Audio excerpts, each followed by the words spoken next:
Bueno, él es Mario Güemes Díaz, tiene 24 años de experiencia como especialista en seguridad industrial y vial, salud ocupacional, medio ambiente y asuntos legales relacionados con enfoque en la sostenibilidad de estrategias, gestión y liderazgo dentro de la cadena de suministro y áreas comerciales dentro de la industria de alimentos, química, farmacéutica, construcción y agrícola. Actualmente es el líder global de seguridad industrial y movilidad segura en Coca-Cola FEMSA, responsable corporativo del área de seguridad con alcance total compañía, reportando a la Dirección Global de Cadena de Suministro. Démosle una cordial bienvenida a Mario, por favor. Gracias. ¿Cómo están? ¿Me escuchan bien o prefieren que me quite el este? Está mejor, ¿verdad? Bueno, un gusto estar acá. Gracias por la presentación. Vamos a dedicarle unos 45 minutos al tema de, nosotros le llamamos Safety Road to Market. Y es un concepto que hemos venido trabajando para poder integrar varios elementos en toda la cadena de valor. ¿Y por qué Safety Road to Market? Para nuestra industria, que es una industria de alimentos y bebidas, porque nosotros creemos que la cadena de valor, ¿no? Parte del almacén y llega hasta el cliente final, ¿no? Entonces, para poder abarcar una estrategia integral en la cadena de valor, le estamos llamando Safety Road to Market, ¿sí? Y esto conecta con varios conceptos muy importantes que vamos a estar revisando el día de hoy. Y lo que quiero simplemente es colocar estas cifras, seguramente ustedes las conocen, no me voy a detener mucho en el contexto de movilidad y de pérdidas que hay en el tema de seguridad vial, ¿no? A mí me parece que es muy claro el impacto en términos del contexto, ¿no? Siendo la 8ª causa de muerte en el mundo o la primera causa de muerte de niños jóvenes, ¿no? Y la implicación en términos del impacto financiero global y local, ¿no? Cuando yo revisé estas gráficas y ves el número de fallecimientos, nos parece como organización que teníamos que tener una postura muy agresiva, teníamos que tener una postura que partiera del equipo de liderazgo de la compañía y que hubiera una contundencia en el mensaje, ¿no? Y por eso la estrategia le estamos llamando Safety Road to Market 0.0. Así se llama el programa, la estrategia. Y esto está anclado finalmente a los pilares estratégicos de la compañía. ¿Y por qué el 0.0? Porque cuando ves la cantidad de fallecimientos que existen en el mundo por este tema de seguridad vial, pues es inaceptable. Nosotros quisimos simplemente comparar algunas de las principales causas que ustedes ya las deben de conocer, ¿no? A nivel de muertes por siniestros viales, ¿no? Y tanto en el caso, vamos a decir, mundial, como en el caso de México, ¿no?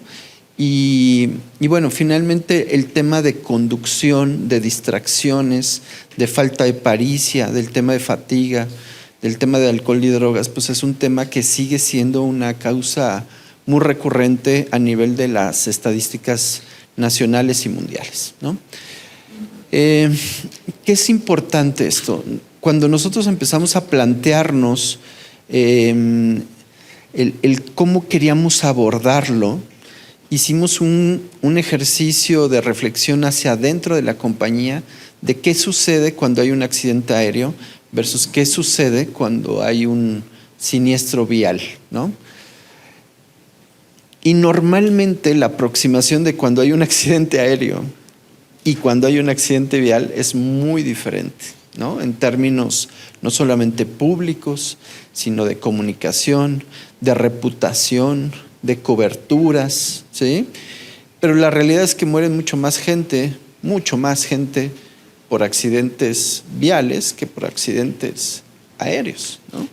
Y entonces nosotros consideramos que finalmente es una comparación que deberíamos entender qué tenemos que hacer para poder tener al menos los mismos estándares que tiene la industria de la aviación, ¿no?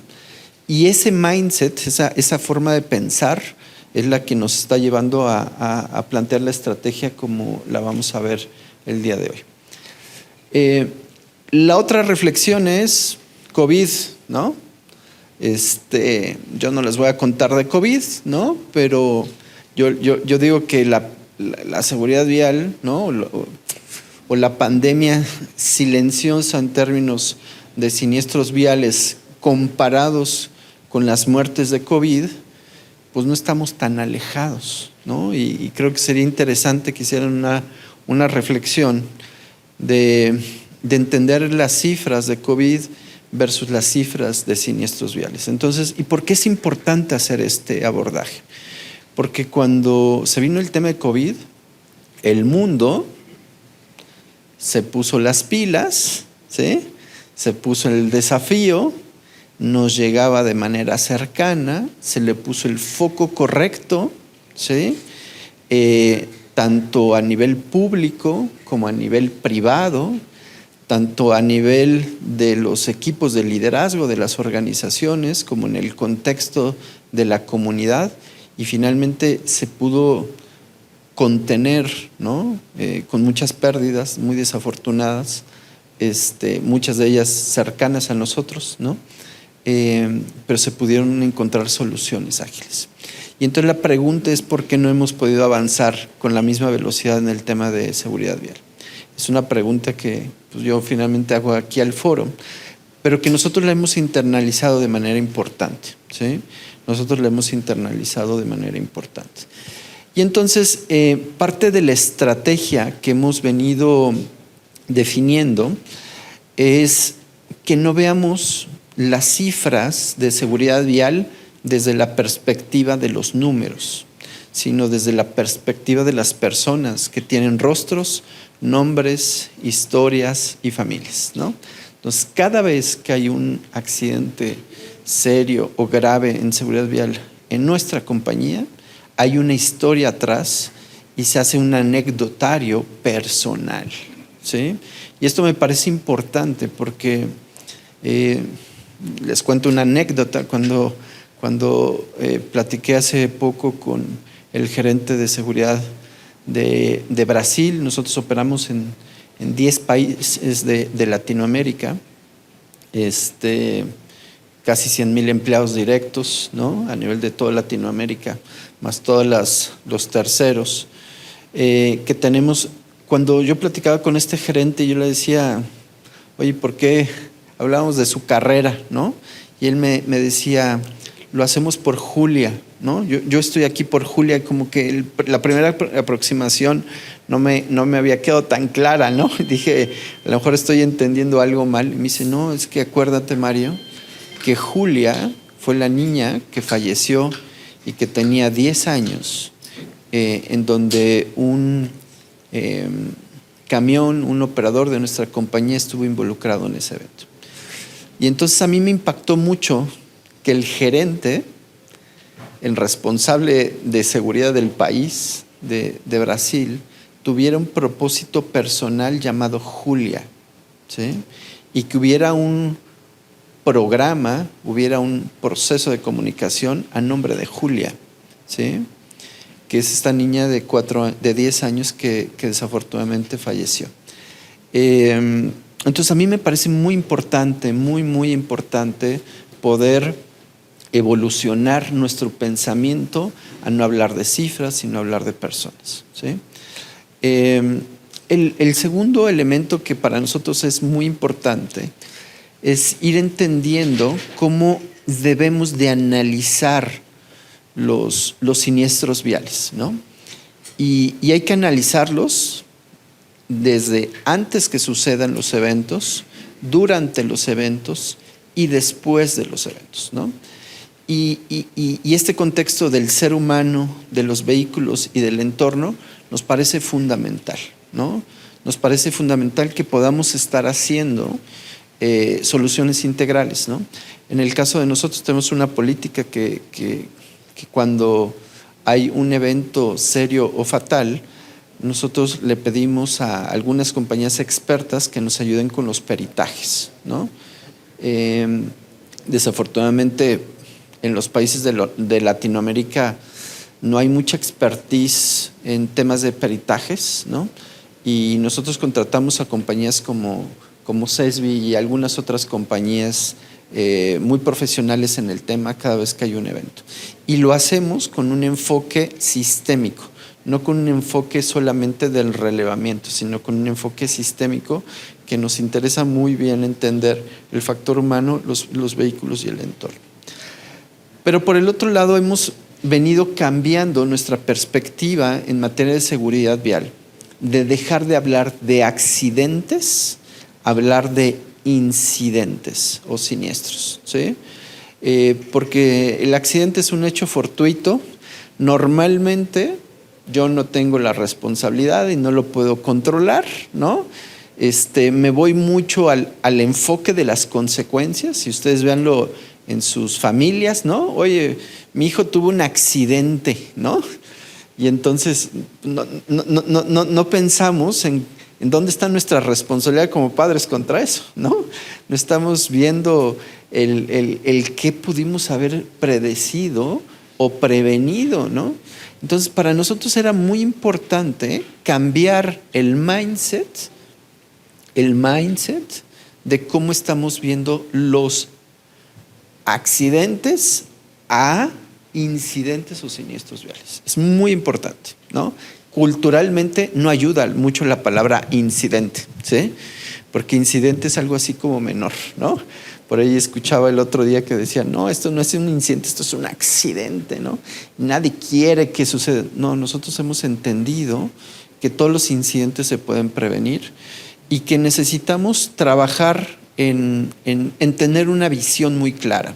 Y esta visión muy clara tiene que ver con que conducir, asignar y supervisar un vehículo implica una altísima responsabilidad y necesita capacidades. Es un arma, es darle una pistola a alguien que no la sepa usar y que no esté capacitado para usarla, ¿no?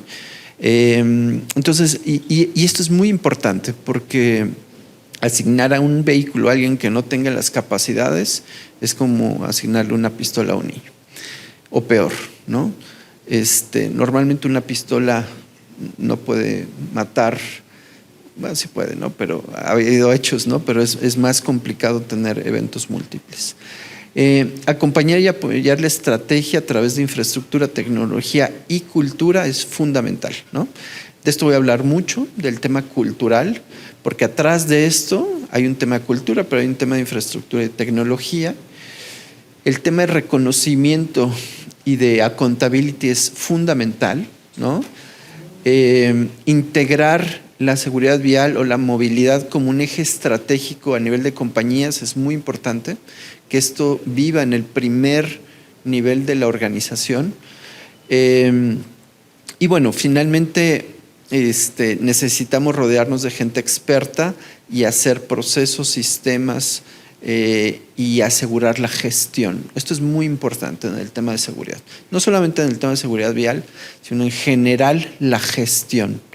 Yo creo que las grandes diferencias en resultados y en desempeño en las organizaciones y entre los países donde operamos nosotros está en la gestión.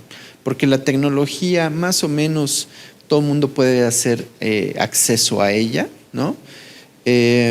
La cultura pues es una cultura organizacional que puede variar de país en país, pero la gestión sí tiene un eje fundamental, ¿no? Entonces, bueno, hemos venido moviéndonos al tema de movilidad, no va a tardar a explicarlo, ustedes lo conocen muy bien, pero para nosotros es muy importante cómo se vive esto. Nosotros, como les digo, tenemos desde vehículos montacargas, tenemos motos, tenemos autos, tenemos flota pesada, primaria, secundaria, ¿no? Pero la realidad es que en nuestro negocio, en donde llegamos a la venta final, al punto final del cliente, y somos una de las compañías con una extensión geográfica y con una extensión de puntos de venta más grande del mundo, ¿sí?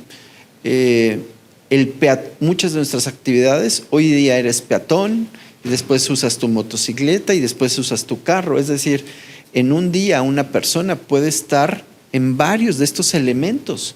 Llega en taxi o llega en su carro particular, ¿sí? Entonces, es muy importante entender este concepto de movilidad versus los programas que tenemos. Hoy día tenemos un programa, por ejemplo, de motos para la gente que compra su moto y llega a la unidad operativa.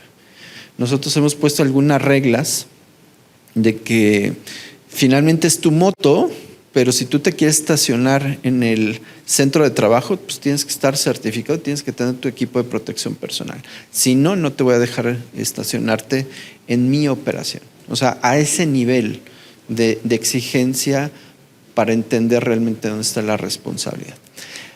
¿Qué hemos venido haciendo? Esto me lo voy a saltar un poquito, pero fundamentalmente este es un camino largo, ¿no? Y muy, muy largo. Yo tengo ya 6 años en la compañía, quisimos mostrar aquí los últimos años y ha habido una evolución muy grande a nivel de la estrategia. Hoy día la estrategia, esta es, el último planteamiento estratégico. Si quieren revisar el reporte de sostenibilidad de Coca-Cola FEMSA, ahí lo explicamos a mucho detalle. Pero ¿qué es importante acá?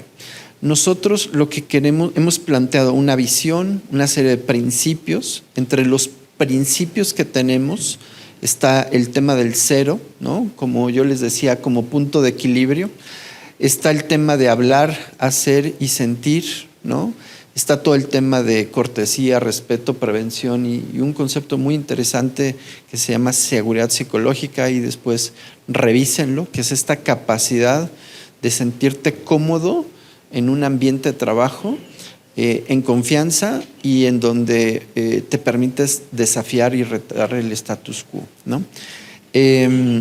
Tenemos 5 pilares y esos pilares son cultura, gestión, tanto de riesgos, procesos y sistemas, capacidades, digitalización, tecnología e infraestructura y toda la parte de gestión de desempeño, mejora e innovación. Atrás de estos 5 pilares está toda la estrategia, ¿no? De seguridad. Y tenemos algunas iniciativas claves. Una de ellas es este tema de Safety Road to Market 0.0 y un modelo de madurez que tenemos. Hablando de cultura, la realidad es que hemos venido trabajando muchísimo en el tema de cultura desde hace muchos años, por lo menos 6 años. Tenemos un modelo de cultura. Finalmente hay evaluaciones y assessments de cultura a todos los niveles de la organización. Y bueno, en 5 años hemos avanzado prácticamente 2 niveles, ¿no?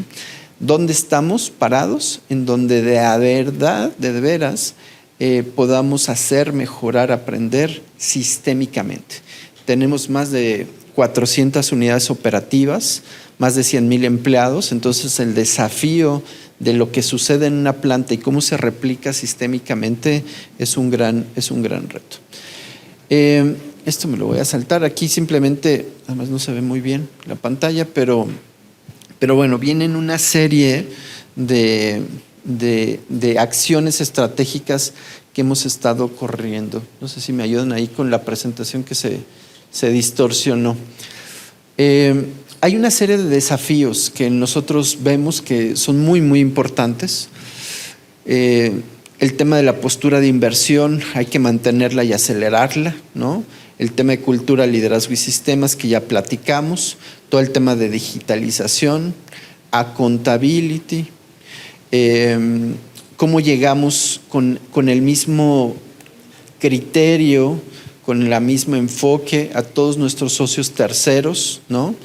Y cómo realmente pasamos de un desempeño o de un performance numérico a un performance basado en el desempeño de las personas y el desempeño de la organización.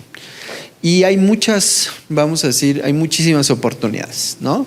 Todavía tenemos muchas oportunidades en términos de motocicletas, en términos de maniobras de reversa, en términos de agendas públicas, en términos de telemetría y de sistemas avanzados de monitoreo. Vamos a hablar un poquito de eso. ¿Qué sí es muy importante? Lo que sí ha sido muy importante es poder poner al operador, al quien tiene en riesgo, en el centro de la película. Normalmente hacemos sistemas de gestión muy documentales, ¿no? Muy robustos y la persona está como en la parte externa, ¿no? Entonces lo que hemos tratado de hacer es colocar a nuestros terceros, a los supervisores, al conductor y a la preventa en el centro. Y todo mundo alrededor de eso tiene que trabajar para ellos. Todo mundo tiene que trabajar para ellos. Y es otra vez un cambio de visión, ¿sí?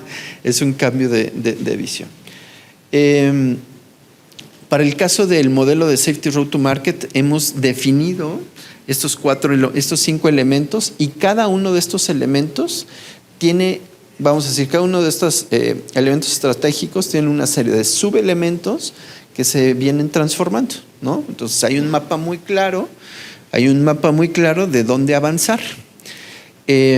Esto se ha venido transfiriendo en un estándar, ¿no? Que integra todos estos elementos, ¿no? Desde lo que sucede adentro de una unidad operativa hasta el mercado, ¿sí? Y que estos programas se han venido trabajando por fases. Mi recomendación para las empresas es que se trabaje por fases.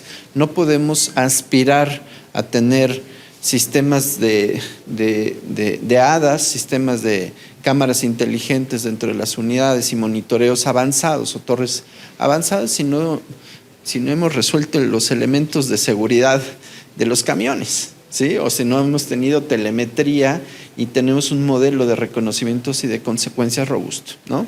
Entonces es muy importante avanzar por fases.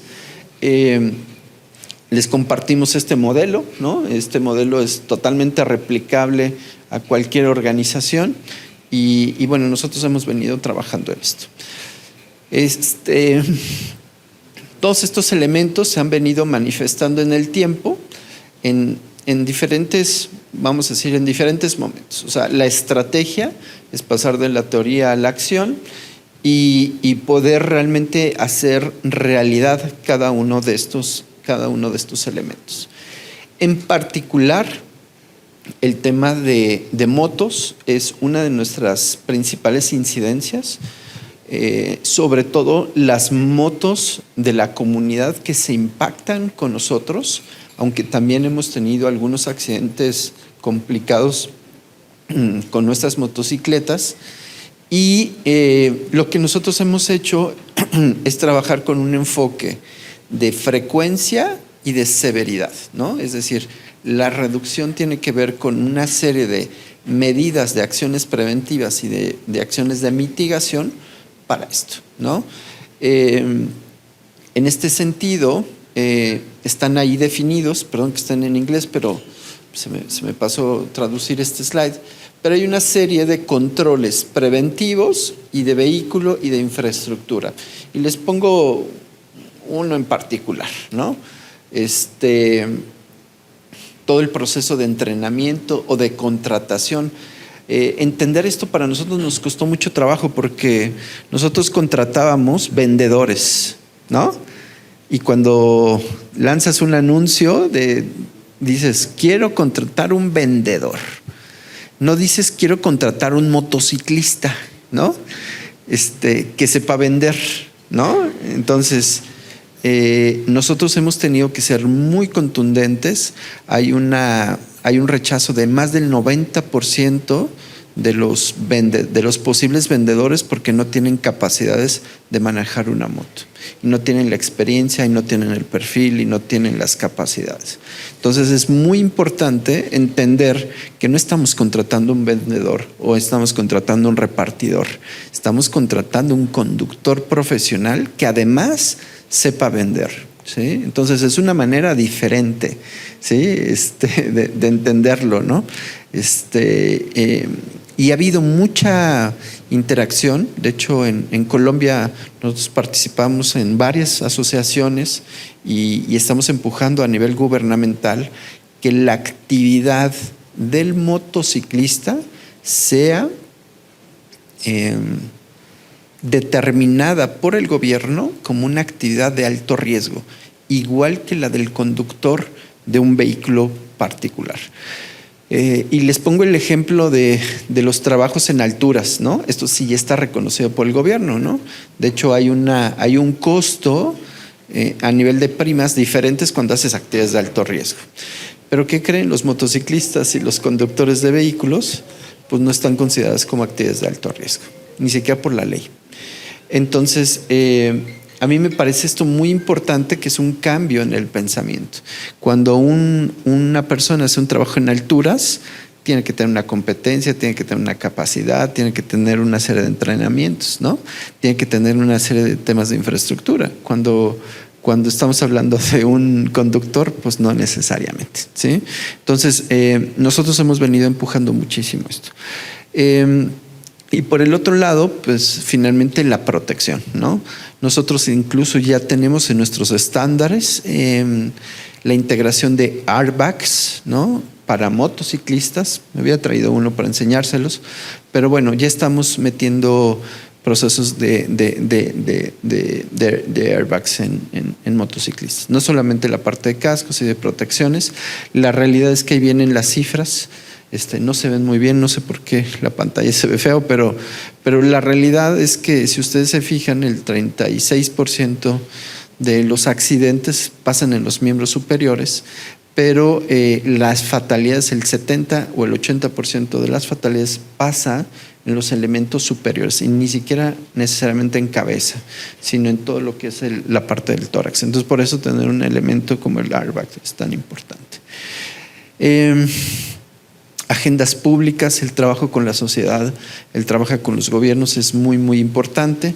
Temas de telemetría en motocicletas también es muy, muy importante. Agendas digitales.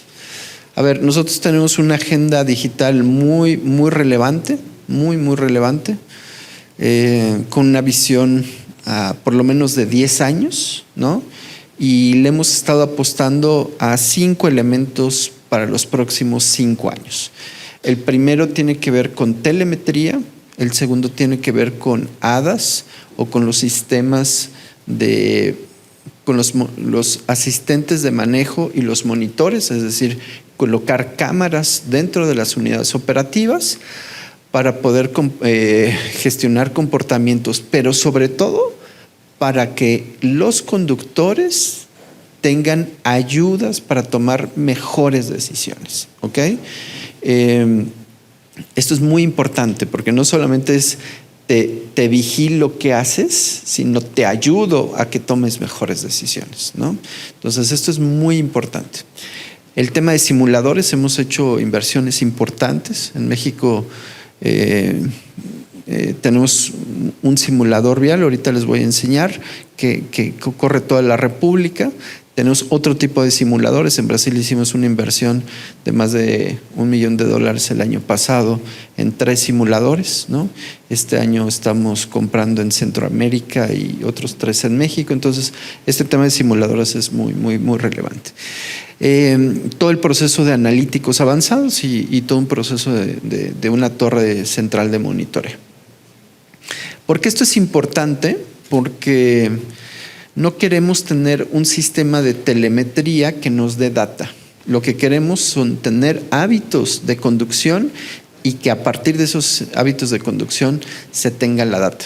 Hay muchas maneras de hacer telemetría. Nosotros hemos aprendido mucho de esto. El tema de HADAS, aquí están simplemente las cámaras y los dispositivos que tenemos. La realidad es que hay hipótesis muy importantes. Nosotros ya tenemos HADAS en el 100%, por ejemplo, de toda la distribución primaria de México.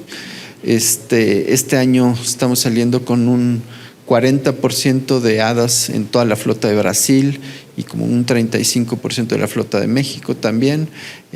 Traemos como 4 o 5 pilotos de sistemas inteligentes, ¿no?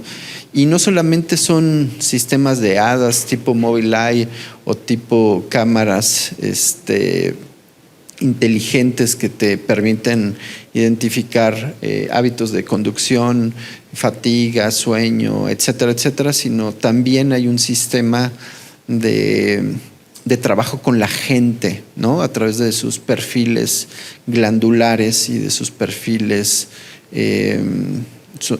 socioculturales que tienen, ¿no? El impacto de esto pues es muy claro. Les pongo aquí el ejemplo de Brasil. Este es un ejemplo de los últimos años del impacto solamente de telemetría, en donde es muy claro la reducción de incidentes cuando tiene sistemas inteligentes, ¿no? El otro tema es el cambio en el proceso de entrenamiento, ¿no? Pasar de un entrenamiento teórico y por medios audiovisuales. Nosotros hemos tenido estadísticas que la gente aprende entre un 20 y un 30%, y si no haces práctica, y la práctica no es salir un día en el camión a darle una vuelta turística, ¿no? Requiere poner escenarios complejos para la toma de decisiones, y eso solamente lo podemos hacer con simuladores. Y estamos replicando el modelo de las empresas aeroespaciales, ¿no? Que finalmente para que tú seas un conductor tienes que pasar por horas de vuelo en simulador. De la misma manera, los conductores en algunos países tienen que pasar por una prueba de simulador para poder ser contratados a nivel de la compañía. Y donde veamos qué tanto tienen los conductores la capacidad para enfrentar algunas situaciones.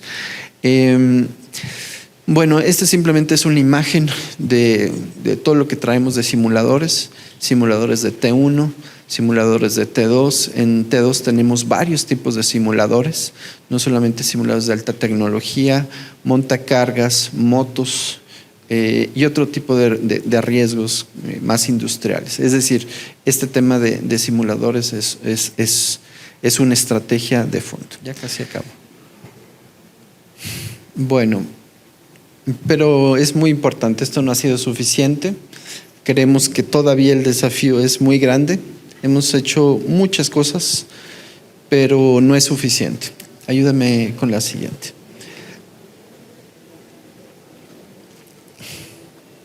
¿Me ayudas con la siguiente, please?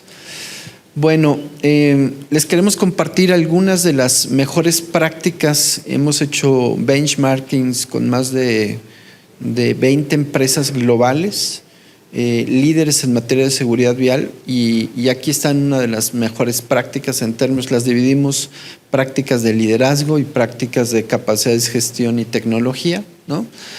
Ahí están contenidas, ¿no? No quiero ser redundante, ¿no? Que es importante que finalmente estas prácticas hay un monitoreo de implementación en nuestras operaciones. Es decir, hemos venido reconociendo que esas prácticas se vuelvan obligatorias. Ya no es una buena intención, sino realmente se integren estas mejores prácticas. Ayúdame con la que sigue. Y bueno, algunas reflexiones finales. Esta presentación la hemos hecho para algunos foros externos, y yo siempre tengo, vamos a decir, 3 grandes preguntas. Con todo esto que hemos visto, ¿dónde está mi responsabilidad? ¿Dónde está mi aportación particular? ¿Y dónde está la responsabilidad en los resultados que tenemos? Son 3 preguntas muy poderosas que cada vez que hay una oportunidad de conversar con la gente, ya sea de manera reactiva o preventiva, nos las tenemos que confrontar, ¿no? Y nosotros como conductores también nos las tenemos que hacer, ¿no? Ayúdame con el slide final, creo que es el slide final. Bueno, aquí hay algunas acciones para acelerar los cambios, ¿no? Y el primer tema tiene que ver con cambiar nuestras creencias, ¿no? Entender que la seguridad es mi responsabilidad, no es responsabilidad de mi jefe ni de la empresa, sino es la responsabilidad de cada uno y que la seguridad es parte del negocio.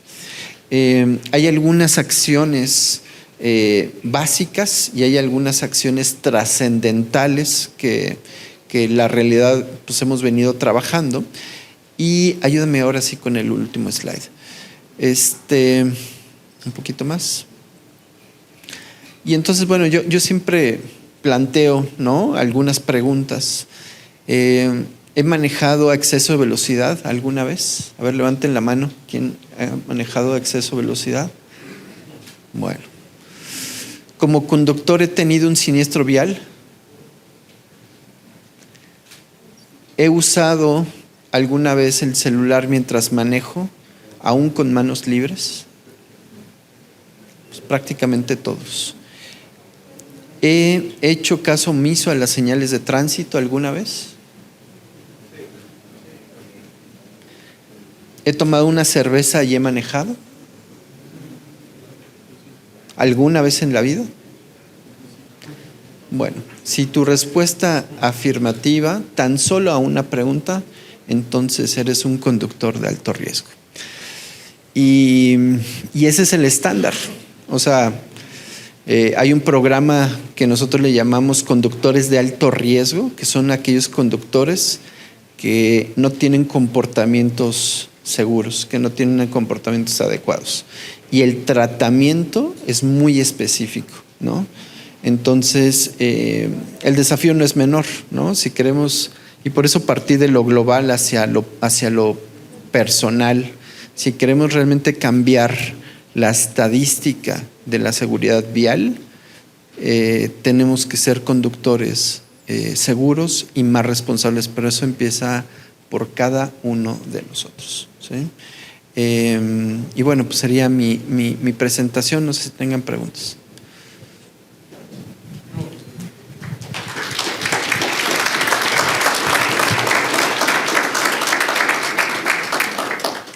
Sí.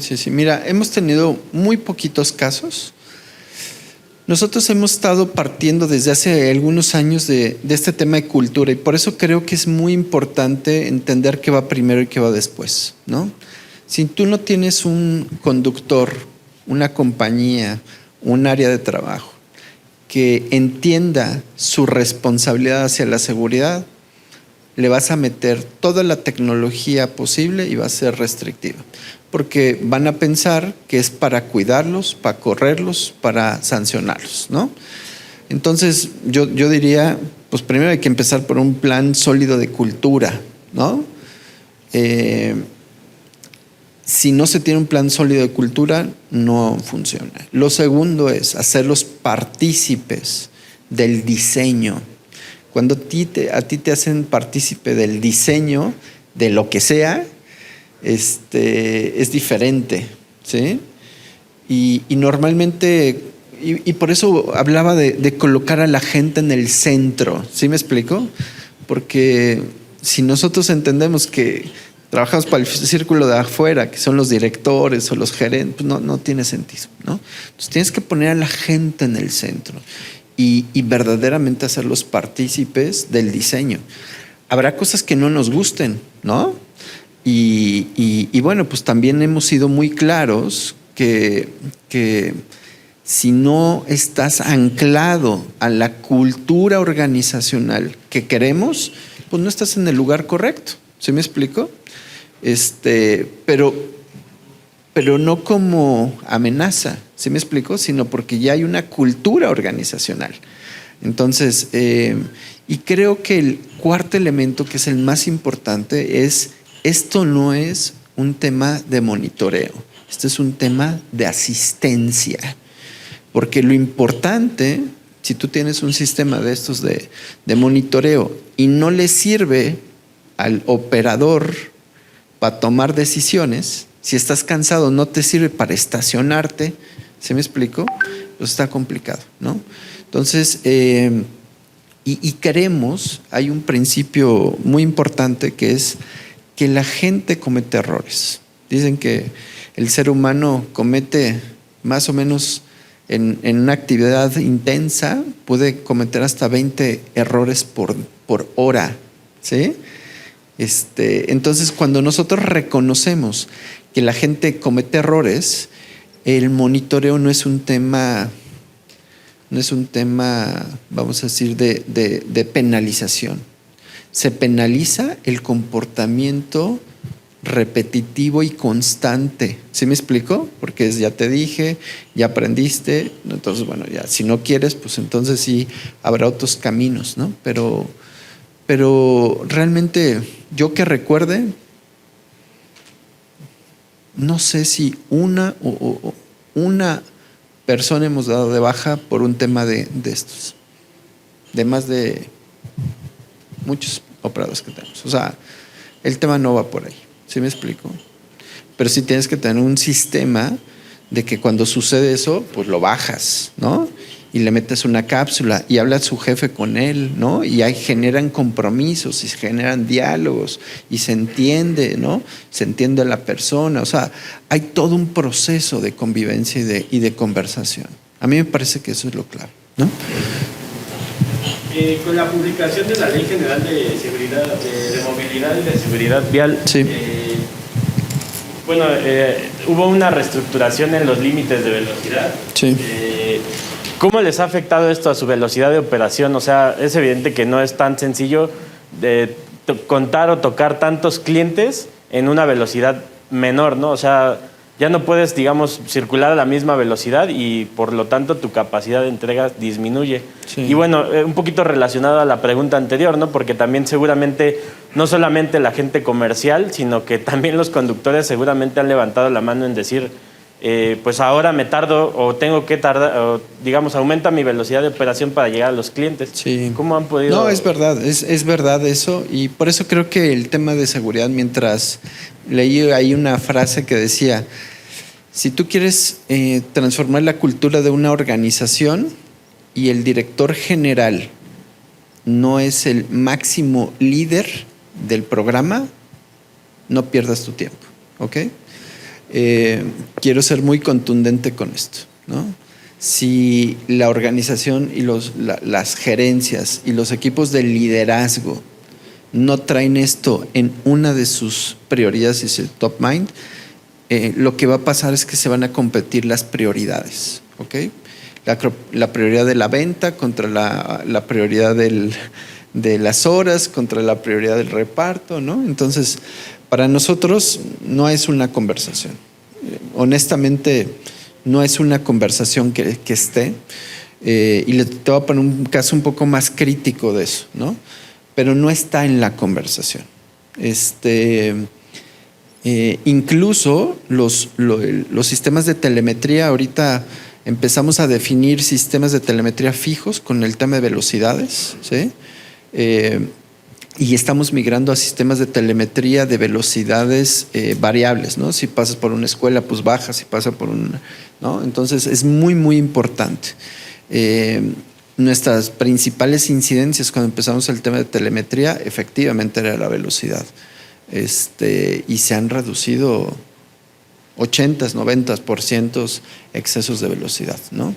Entonces, y hoy, como les digo, ya la velocidad es variable, ¿no? Ni siquiera como lo marca el reglamento, ¿no? Sino realmente es variable de acuerdo a la zona, ¿no? Entonces, me parece que eso es un proceso, ¿no? Y te ponía el ejemplo, ¿no?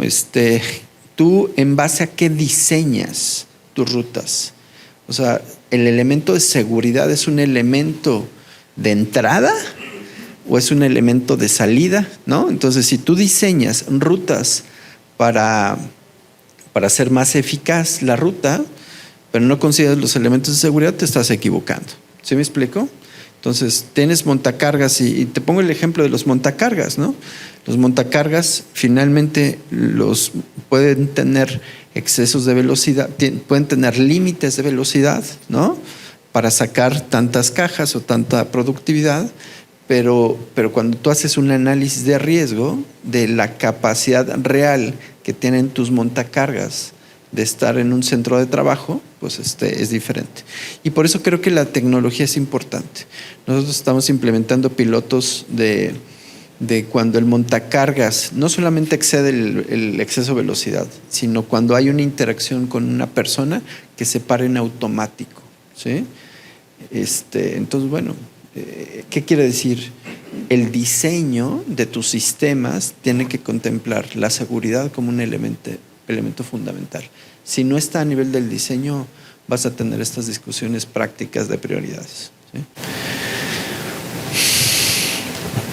En el contexto, digamos, de todas las tripulaciones que ustedes atienden, o que forman parte de su compañía, digamos, este equipo que se dedica tal vez a ver todo el tema de cultura vial, mi duda es, ¿cuál sería la recomendación de decir, digamos, por cada 50 conductores debes de tener, no sé, un entrenador, ¿no? de conductores? ¿Cómo lo estructura? A ver, lo que pasa es que la estructura, es una pregunta amplia la que me estás haciendo, ¿no? El programa de cultura tiene muchas cosas, ¿no? Tiene temas de consecuencias, de reconocimientos, de capacitación, de desarrollo de capacidades, de liderazgo, ¿no? O sea, hay muchos elementos en el tema de cultura. Lo que nosotros hemos definido es una estructura dedicada a seguridad, o sea, dedicada de seguridad, soportando el negocio. Pero el principal responsable de la seguridad y al que se le rinde cuentas es al gerente de la unidad operativa. Eso es muy importante. Si hemos definido ciertos ratios de cada cuántos empleados necesitas tener un responsable de seguridad, ¿no? Que te facilite el proceso, pero no que te gestione el proceso. Entonces, lo primero que hemos hecho es pasarle la responsabilidad al supervisor, al vendedor, al que reparte, al gerente. ¿Sí me explico? Porque si no, no hay gente suficiente. Entonces, esto es bien importante. En términos de los procesos de capacitación, hay una estructura dedicada a capacitar, ¿sí? Y que se va moviendo a nivel de las regiones de acuerdo a un programa, ¿no? Pero esas son estructuras independientes, ¿no? En nuestro caso, en el caso de México, esa estructura, por ejemplo, reporta directamente a los equipos de seguridad y de recursos humanos, ¿no? Pero yo te diría, lo más importante es poner la responsabilidad donde corresponda, ¿sí? Y como se lo dije a un gerente, el día que tú creas que tu trabajo está en riesgo de perderse porque uno de tus colaboradores se accidenta, la cosa va a cambiar, ¿sí? Entonces, nosotros estamos creando una cultura de accountability, y el accountability significa rendir cuentas, y el líder rinde cuentas por toda la gente que tiene a cargo. Entonces, la discusión de la velocidad ya no es una discusión. ¿Qué tal? Buen día. Mi nombre es Raúl Contreras. Tuve la suerte de trabajar en Coca-Cola hasta hace un año en protección patrimonial. Sí. Y este tema de la accountability en referencia a las cámaras que llegamos a usar en las cabinas, más que nada de los tractos, yo sí haría la recomendación de trabajar más precisamente la accountability con los supervisores. Sí. Porque si bien es cierto que la responsabilidad sí recae en la tripulación y más en el conductor. Totalmente. Sí había situaciones donde preferían llamarme a mí. Yo llevaba a cargo 5 o 6 series del lado oriente y hay zonas de altísimo riesgo donde ni siquiera la autoridad entra. Sí. Y donde cámara que ponen en la esquina, cámara que te tiran, está gobernado por la delincuencia como tal. Las tiendas de zonas donde los familiares son de los mismos delincuentes y donde lamentablemente habría que hacer hasta negociaciones con ellos mismos para que pudiéramos entrar ahí a la compraventa de producto. Entonces, Yo pienso que sí, había que trabajar un poquito más con el tema de los supervisores, porque como ahorita comentas, si bien es cierto que es una responsabilidad de lo particular a lo general, creo que lamentablemente los choferes, pues quisiéramos que tuvieran una preparación más amplia, por llamarle de alguna manera, ¿no? Lamentablemente no la tienen y recae entonces en los supervisores esa responsabilidad de ellos, hacerles la empatía de que están con ellos y que las cámaras, literal, no las vean como una presión. Sí. Porque a veces hasta, oye, ya te vi que estás fumando y vas manejando y fumando, ya te vi que estás comiendo, ya te vi que estás tomando el refresco, ya te vi. O sea, sí, pero de alguna manera hacerlos más sensibles a esa parte. Sí, que la relación chofer-supervisor sea mejor. Me parece que eso es clave, ¿no? Y por eso la accountability no es con la gente operativa, es con el supervisor. Y sí, no ha sido fácil, ¿no? La verdad, no ha sido fácil porque hay factores externos. Este año hicimos un ejercicio de análisis de riesgos públicos y es brutal lo que sucede en nuestras operaciones, ¿no? No solamente los temas de violencia, sino hay muchos temas asociados, calles, infraestructura, o sea, no es un tema fácil, ¿no? Pero sí, de acuerdo con el comentario, la realidad es que sí ha habido una presión importante hacia el conductor y el gran cambio cultural que estamos haciendo es que ese accountability suba hacia la organización, ¿sí? Por eso, pues es un cambio importante. Hay países que van más avanzados que en otros, pero estamos ahí. ¿Algún otro comentario? Sí. En el tema de telemetría, ¿hacia dónde o cuál sería la recomendación para dirigir los datos telemétricos? ¿Hacia dónde los dirigiría dentro de la empresa para la toma de decisiones en base a la reducción de siniestralidad o en la reducción de accidentes? A ver, nosotros tenemos 10 países donde operamos y muchas tecnologías de telemetría diferentes, ¿no? ¿Qué es lo que hemos aprendido? A que necesitamos tener torres de monitoreo centralizadas con equipos dedicados. Este año, por ejemplo, en México contratamos a 7 expertos en manejo de información, actuarios, matemáticos, para todo el manejo de esa información y que realmente la inteligencia y los analíticos de las plataformas de telemetría pues realmente nos ayuden a tomar decisiones más rápidas y más ágiles, ¿no?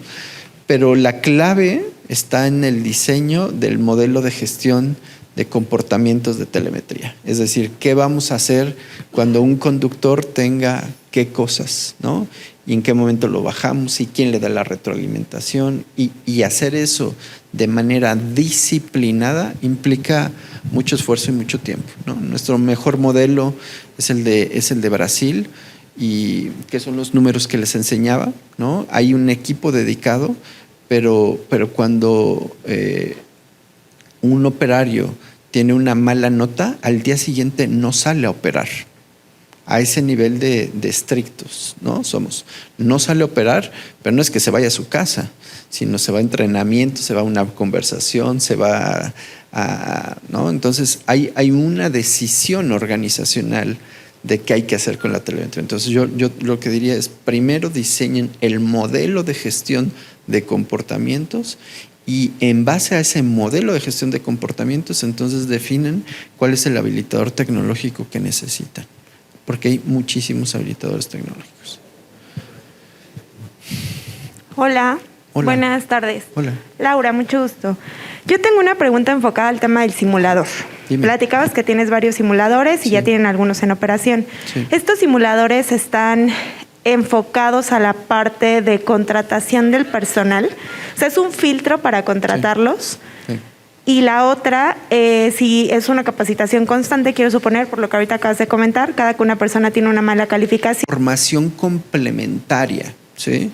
Entonces, por ejemplo, en el caso de México, en el caso de Brasil, cuando un conductor llega a simuladores, ¿sí? Porque además este simulador, que es el itinerante, pues va de centro de trabajo a centro de trabajo.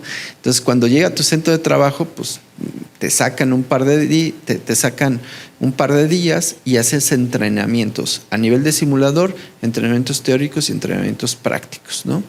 Que puede variar de 1 a 2 días dependiendo el modelo, ¿no? Pero hay muchos más contenidos. Lo que te quiero decir es que el simulador como tal, el simulador no te resuelve todo, ¿no? Sino es un proceso de desarrollo de capacidades mucho más extendido en todo el año, ¿no? Y sí es muy importante porque finalmente el simulador pues tiene la telemetría contenida, sobre todo estos simuladores de alta tecnología, sí tiene la telemetría contenida y sí te permite identificar patrones y oportunidades muy específicas persona por persona. Entonces hay un entrenador, hay un equipo interno y externo que nos ayuda a hacer todo este proceso de acompañamiento. Y en el caso de Brasil, solamente en el caso de Brasil, hoy día todas las pruebas de preingreso son a través de simuladores. Ahí hay una ley incluso que te lo exige. Entonces, es muy, muy importante hacerlo. En el caso de Brasil sí lo hacemos. En el caso de México no hemos tenido la capacidad todavía para hacerlo como un requisito de preentrada. Sí se hacen evaluaciones de preingreso, pero no a través del simulador, porque finalmente como se va moviendo el simulador por todos lados es complicado. Pero en el caso de Brasil, que ya tenemos 3 simuladores y que además hay centros de simulación en el gobierno y vamos a decir, en los diferentes estados, pues tú mandas a la gente para que les hagan una evaluación. Yo te diría que es donde está más avanzado el tema.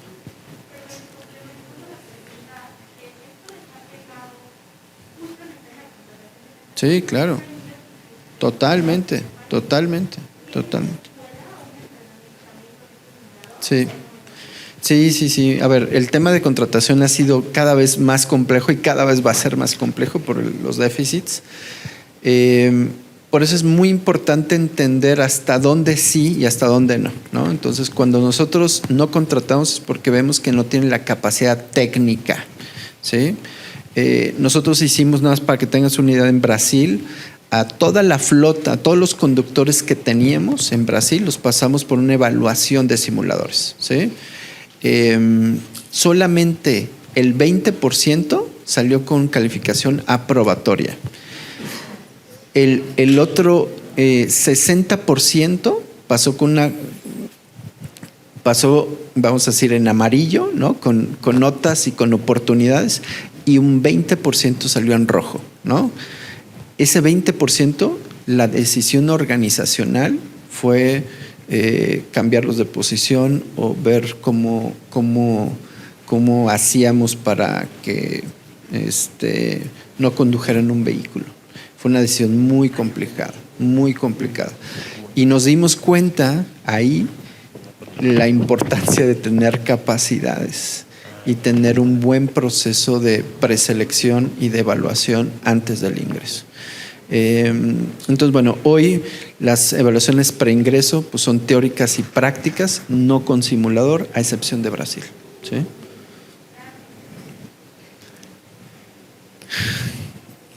¿Listo? Pues muchas gracias, Mario.